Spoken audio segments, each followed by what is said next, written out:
Bailey, the head of an Atlanta household, prepares to take his family on a vacation to Florida.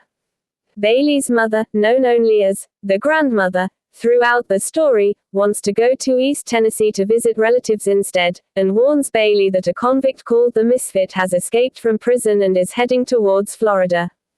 The family, including Bailey, her grandson John Wesley, her granddaughter June Starr, and her infant grandchild, tended to by her daughter-in-law, ignore her. When they leave the next morning, the grandmother occupies the back seat of the family's car, dressed finely so that if she is killed in an accident, she can be recognized as a Southern lady. She hides the family's cat, Pitty Sing, in a basket between her legs, not wanting to leave it home alone. While traveling, the grandmother points out scenery in Georgia.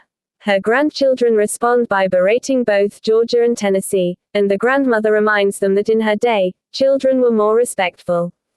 She delights in seeing a naked black child waving from a shack, finding the image quaint. She sees a graveyard which was once part of a cotton plantation that she jokingly says has gone with the wind. She tells her grandchildren that when she was young she was courted by a man who, as an early owner of Coca-Cola stock, died wealthy.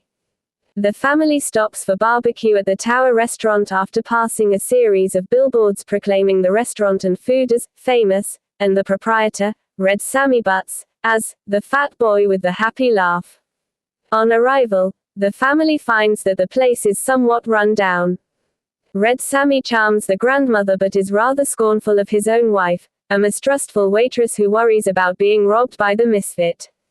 The grandmother promptly declares Red Sammy a good man, and the two reminisce about better times while lamenting the decay of values.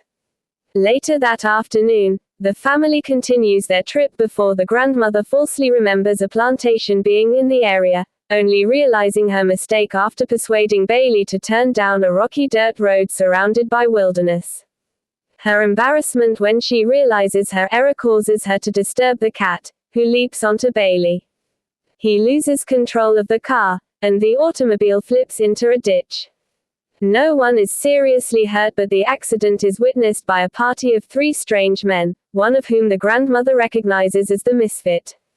She tells him she knows who he is, and the misfit has his men lead Bailey, the children's mother, and the children off into the woods where they are shot. The grandmother confusedly pleads for her life, insisting she knows he is a good man. The misfit, initially dismissive, grows more and more unsettled by her words. She beseeches him to find solace by praying, but the misfit is uncertain if Jesus Christ's power was real and unclear about his own purpose.